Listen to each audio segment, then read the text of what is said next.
അതെന്തുകൊണ്ട് കേരളത്തിൽ തുടങ്ങിയില്ല? കറണ്ടടിക്കും എന്നുള്ള പേടിയായിരുന്നോ? അല്ല, അതും ഒരു നിയോഗം തന്നെയാണ് എന്നെ സംബന്ധിച്ചിടത്തോളം. ഞാൻ 100 പേർക്ക് എനിക്ക് ജോലി കൊടുക്കാൻ സാധിക്കും, ആ 100 ഫാമിലി എനിക്ക് ടേക്ക് കെയർ ചെയ്യാൻ സാധിക്കും എന്നൊരൊറ്റ കാരണം കൊണ്ട് ഹൈദരാബാദിൽ ഫാക്ടറി സ്റ്റാർട്ട് ചെയ്തു.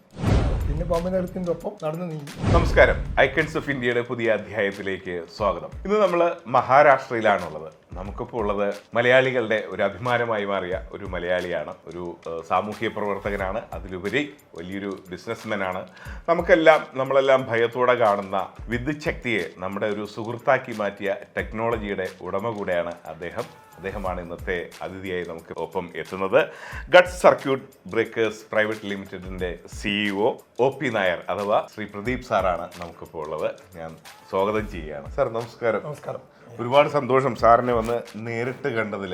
പക്ഷേ ഇങ്ങനെ നമ്മുടെയൊക്കെ വീടുകളിൽ നമ്മളെല്ലാം ഈ അടുത്ത കാലത്ത് വന്ന വലിയൊരു ടെക്നോളജിയാണ്. എന്തെങ്കിലും കാര്യത്തിൽ നമ്മളൊക്കെ ഉദ്ദേശിക്കുന്നത് കൊച്ചു പിള്ളേരെങ്ങാനും പോയി അഥവാ വലിയ ആണിയെങ്ങാനും എടുത്ത് ഈ കറണ്ടിലെങ്ങാനും ഇട്ട് കഴിഞ്ഞാൽ അപകടം വരും. പക്ഷെ ഇന്ന് അത് ഓട്ടോമാറ്റിക് ബ്രേക്കായിട്ട് മാറും. അതിൻ്റെ ഒരു ഉടമസ്ഥൻ ഒരു മലയാളി എന്ന് കേട്ടപ്പോൾ വലിയ സന്തോഷവും അതിലുപരി അത്ഭുതത്തോടെയാണ് ഞാനിരിക്കുന്നത്. ആയിരുന്നാലും അങ്ങനെ ഒരാളെ പരിചയപ്പെടാൻ കഴിഞ്ഞതിൽ വലിയ സന്തോഷം. സാറിൻ്റെ ഈ ഒരു കമ്പനിയെ കുറിച്ചൊന്ന് പറഞ്ഞുതരാമോ? ഇത് ഞങ്ങളൊരു സർക്യൂട്ട് ബ്രേക്കർ മാനുഫാക്ചറിങ് യൂണിറ്റാണ്. ഇത് normally is known as MCBs. നല്ല കോമ്പറ്റേറ്റീവ് ഫീൽഡാണ്. ഒരുപാട് മൾട്ടിനാഷണൽ കമ്പനീസും ഇന്ത്യൻ കമ്പനീസും ഒക്കെ ഉള്ള ഒരു ഫീൽഡാണ്. പക്ഷെ ഒഴിച്ചുകൂടാനാവാത്ത ഒരു ആവശ്യ വസ്തുവാണ് ഈ സർക്യൂട്ട് ബ്രേക്കർ. എവിടെയെല്ലാം ഇലക്ട്രിസിറ്റി ഉണ്ടോ അവിടെയെല്ലാം സർക്യൂട്ട് ബ്രേക്കർ ഈസ് കമ്പൽസറിയാണ്. എല്ലാ സ്റ്റേറ്റ് ഇലക്ട്രിസിറ്റി ബോർഡിലും കമ്പൽസറിയാണ്. അപ്പോൾ MCBയും ELCBയും ഇല്ലാതെ നിങ്ങൾക്ക് കറണ്ടിന്റെ കണക്ഷൻ കിട്ടില്ല. Is compulsory product. ഒരുപാട് കോമ്പറ്റീഷൻ ഉണ്ട്, ഒരുപാട് ബ്രാൻഡ്സുകളുണ്ട്. പക്ഷേ ഒരു മലയാളി എന്ന നിലയ്ക്ക് ഒരു MCB മേ ബി ഒരു മലയാളിയുടെ ആദ്യത്തെ സംരംഭമായിരിക്കാം, അല്ലെങ്കിൽ MCB ഡിവിഷനിൽ ഒരു മലയാളിയായിരിക്കും. മോസ്റ്റ്ലി നോർത്ത് ഇന്ത്യൻ ബേസിലും മൾട്ടിനാഷണൽ ബേസിലുമാണ് MCB ഫീൽഡിൽ. 10-35 കൊല്ലമായിട്ട് ഈ പ്രൊഡക്റ്റിൻ്റെ ലൈനുമായിട്ട് ബന്ധപ്പെട്ട് പ്രവർത്തിച്ച് ഇപ്പോൾ സ്വന്തമായിട്ടൊരു സ്ഥാപനം നടത്തുന്നു. 11 വർഷമായി ഫാക്ടറി സ്റ്റാർട്ട് ചെയ്തിട്ട്. ഇതിൻ്റെ മാനുഫാക്ചറേഴ്സ് ആണ്. ഏകദേശം 10-200ഓളം തൊഴിലാളികൾ വർക്ക് ചെയ്യുന്ന ഒരു സ്ഥാപനം. അതിൽ കൂടുതൽ സന്തോഷം, ഞങ്ങൾ ലീഡിംഗ് ആയിട്ടുള്ള ഒരു 10-12 കമ്പനിക്ക് OEM ചെയ്തു കൊടുക്കുന്നുണ്ട്. ഇന്ന് ഇന്ത്യയിൽ അറിയപ്പെടുന്ന നല്ല നല്ല ബ്രാൻഡുകളുടെ പ്രൊഡക്റ്റുകൾ മുഴുവൻ ഞങ്ങൾ ഉണ്ടാക്കി കൊടുക്കുന്ന ഫിനിഷ്ഡ് MCB പ്രൊഡക്ട്സ് ആണ്. അപ്പോൾ അതൊരു നല്ലൊരു സന്തോഷത്തിൻ്റെ ദിനം കൂടിയാണ് ഇത് മലയാളിയെ സംബന്ധിച്ചിടത്തോളം, ഒരു സർക്യൂട്ട് ബ്രേക്കർ കമ്പനിയെ സംബന്ധിച്ചിടത്തോളം. പെട്ടെന്ന് പറ്റിയാലൊന്ന് വീട്ടിലെ ആ ബോർഡൊന്ന് തുറന്നു നോക്കിയാൽ ഒരു പക്ഷേ നമുക്ക് കാണാൻ സാധിക്കും. അത് ചിലപ്പോൾ നമ്മുടെ പ്രൊഡക്റ്റും ആയിരിക്കും അവിടെ ഇരിക്കുന്നത്. കേരളത്തിൽ പല വീടുകളിൽ നിങ്ങൾക്ക് കാണാൻ സാധിക്കും. കേരളത്തിലൊരു ഞങ്ങളുടെ ബ്രാൻഡ് നന്നായിട്ട് 10-15 വർഷമായിട്ട് ബിസിനസ് ചെയ്യുന്നുണ്ട്. പിന്നെ ഞങ്ങൾ കൊടുത്തുകൊണ്ടിരിക്കുന്ന OEMകാരും നല്ല ബിസിനസ്സാണ് കേരളത്തിലൊക്കെ. അപ്പോൾ ഏത് വീട്ടിൽ പോയി ചിലപ്പോൾ നിങ്ങൾ തുറന്നു പോയി കഴിഞ്ഞാൽ നമ്മുടെ ബ്രാൻഡുകളും നമ്മുടെ കമ്പനിയും കാണാൻ സാധിക്കും. നമ്മുടെ വീട്ടിലെ ഒരു അംഗത്തിന്റെ അടുത്താണ് ഇരിക്കുന്നത്. അതെ, അതിന് സംശയമൊന്നുമില്ല. ഇത് ഫാക്ടറി എവിടെയാണ്? ഫാക്ടറി ഹൈദരാബാദിലാണ്. ഹൈദരാബാദ് ചെർലപ്പള്ളി പറഞ്ഞൊരു ഇൻഡസ്ട്രിയൽ ഏരിയയിലാണ്. അവിടെ തന്നെയാണ് ഫാക്ടറി സ്റ്റാർട്ട് ചെയ്തത്. പക്ഷേ ഹെഡ് ഓഫീസ് മുംബൈയിലാണ്, മാർക്കറ്റിംഗ് ഹെഡ് ഓഫീസ് മുംബൈയിലാണ്. കേരളത്തിൽ ഇതിൻ്റെ ബ്രാഞ്ച് ഓഫീസ് ഉണ്ട്, തൃശ്ശൂരാണ് കേരളത്തിൻ്റെ ബ്രാഞ്ച് ഓഫീസ്. ഓക്കെ. നമുക്ക് ഈ സർക്യൂട്ട് ബോർഡും അതിൻ്റെ ഒരു ഇമ്പോർട്ടൻറ്റിലേക്കും വരുന്നതിന് മുമ്പ് സാറിൻ്റെ വ്യക്തി ജീവിതത്തിലേക്കൊന്ന് കടന്നു വരാം. സാറ് ജനിച്ചതും പഠിച്ചതും നാട് ഒന്ന് പറയാമോ? എൻ്റെ നാട് ഒറ്റപ്പാലം അമ്പലപ്പാറ എന്ന് പറയുന്ന സ്ഥലത്താണ്.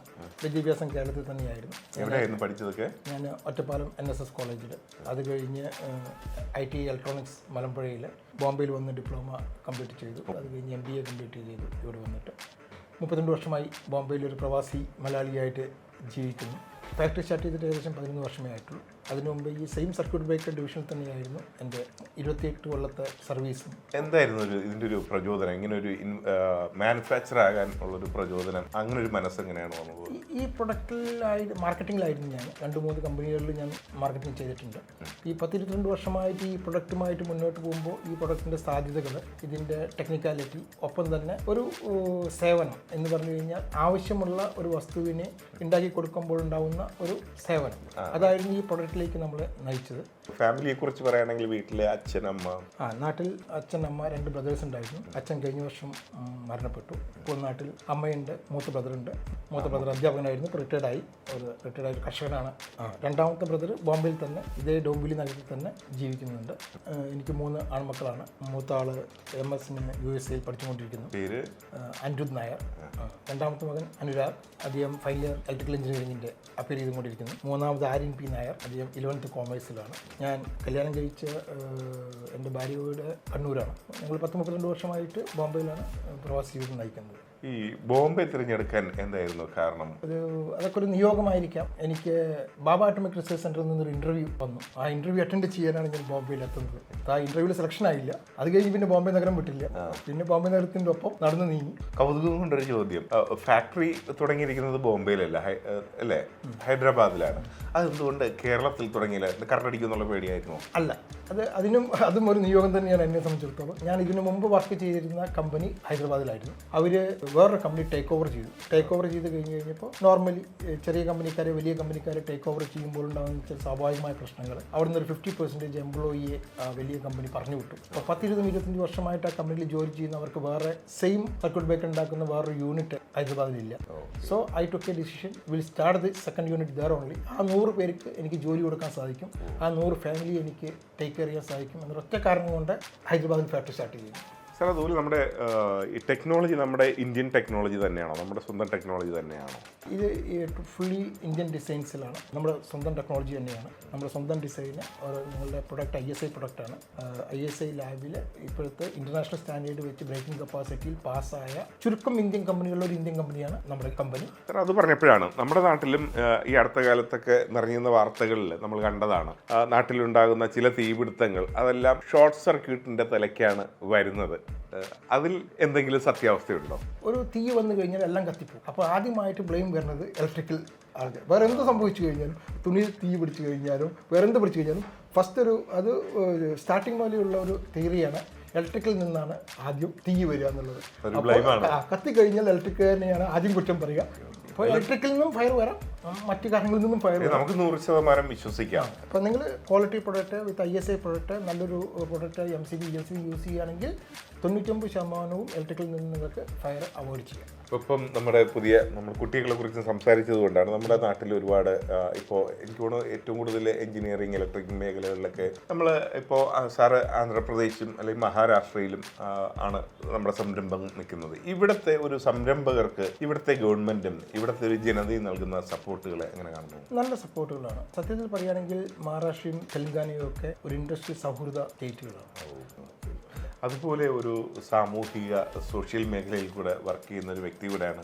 ഞാൻ കേട്ടിട്ടുണ്ട് ഏഷ്യയിലെ തന്നെ ഏറ്റവും വലിയ ഒരു മലയാളി ഓർഗനൈസേഷൻ്റെ ചെയർമാൻ കൂടെ ആയിരുന്ന വ്യക്തിയാണ്. ആ സോഷ്യൽ വർക്ക്, സോഷ്യൽ ആക്ടിവിറ്റീസ് കുറിച്ചൊക്കെ ഒന്ന് പറയാമോ? ഞാൻ 33 വർഷമായി ഡോംബിലിയിൽ വന്നിട്ട് നിങ്ങൾ ഇന്ന് പറഞ്ഞ ഈ ഏഷ്യയിലെ ഏറ്റവും വലിയ മലയാളി പ്രസ്ഥാനം എന്ന് പറയുന്ന ഡോംബിലി കേരള സമയത്ത് ഞാൻ 32 വർഷമായിട്ട് മെമ്പറാണ്.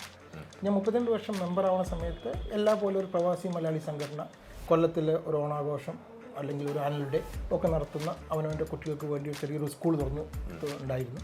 ഒരു ചെറിയ പ്രസ്ഥാനമായിരുന്നു, 800 മെമ്പർമാർ. ആ പ്രസ്ഥാനത്തിന് എൻ്റെ ഒരു 30 വർഷത്തെ ഒപ്പമുള്ള യാത്ര അല്ലെങ്കിൽ ഞങ്ങളുടെ ഒരുപാട് മലയാളികളുടെ പ്രാർത്ഥന കൂട്ടായ്മയിൽ ഇന്ന് ഏഷ്യയിലെ ഏറ്റവും വലിയ മലയാളി പ്രസ്ഥാനമായിട്ട് മാറി എന്നുള്ളതാണ് സത്യാവസ്ഥ. ഇന്ന് ഏകദേശം 10,000-ഓളം മെമ്പർമാരുണ്ട്, 5 സ്കൂളുണ്ട്, 5 സ്കൂളുണ്ട്, 2 കോളേജുണ്ട്. ഇതെല്ലാം നമ്മുടെ മലയാളി സമാജങ്ങളുടെയാണ്. 20,000 കുട്ടികൾ പഠിക്കുന്നതോടെ ഈ സ്കൂളിലും കോളേജിലുമായിട്ട് 600 ലൈബ്രറികളുണ്ട്, 1,500 കോടിയുടെ അസറ്റുള്ള പ്രോപ്പർട്ടീസ് ഉണ്ട്.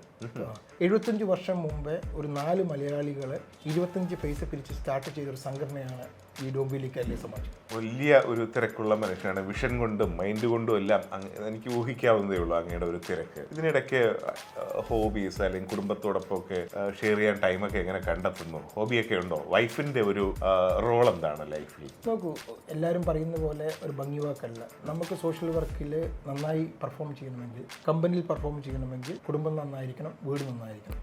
അപ്പോൾ ഭാര്യ സപ്പോർട്ടില്ല എന്നുണ്ടെങ്കിൽ നിങ്ങൾ ഈ ഉദ്ദേശിക്കുന്ന ഒരു വിഷനും ഒരു ഡ്രീമും ജീവിതത്തിൽ സക്സസ് ആവില്ല. അപ്പോൾ എന്നെ സംബന്ധിച്ചിടത്തോളം എൻ്റെ സക്സസ് എന്ന് പറഞ്ഞാൽ എൻ്റെ കുടുംബമാണ്, എൻ്റെ ഭാര്യയും മക്കളുടെയും ആകമായി സപ്പോർട്ടാണ്. സത്യം പറയുകയാണെങ്കിൽ സമയം അവർക്ക് കൊടുത്തിട്ടേ ഇല്ല. കാരണം ഈ ഇൻഡസ്ട്രിയൽ വർക്കും ഈ ഇതും കഴിഞ്ഞ് കഴിഞ്ഞാൽ ഈ സോഷ്യൽ വർക്കുകൾ എല്ലാ സൺഡേകളിലും മീറ്റിങ്ങുകളും സ്കൂള്, കാരണം ഈ എഡ്യൂക്കേഷൻ ഇൻസ്റ്റിറ്റ്യൂഷനൊക്കെ മുന്നോട്ട് കൊണ്ടുപോകാൻ ഒരുപാട് ഉത്തരവാദിത്തങ്ങളുണ്ട്. ഒരു സൺഡേയും വീട്ടിലുണ്ടാവില്ല, ഒരു സാറ്റർഡേയും വീട്ടിലുണ്ടാവില്ല. അങ്ങനെയാണ് 10-30 വർഷമായിട്ട് നമ്മൾ. അപ്പോൾ നമ്മുടെ ശക്തി എന്ന് പറയുന്നത് കുടുംബം തന്നെയായിരുന്നു. അവരുടെ സപ്പോർട്ട്, അവരുടെ പ്രാർത്ഥന, അതൊക്കെയായിരിക്കും ഈ നിലയിലെത്താനുള്ള കാരണം. നമ്മുടെ പുതിയ തലമുറ സാറിനെ പോലെ ഉള്ള ആശയങ്ങളുമായിട്ട് ഈ മഹാരാഷ്ട്രയിലേക്ക് വന്നു കഴിഞ്ഞാൽ അവർക്ക് ഇനിയും ഇവിടെ സാധ്യതകളുണ്ടോ?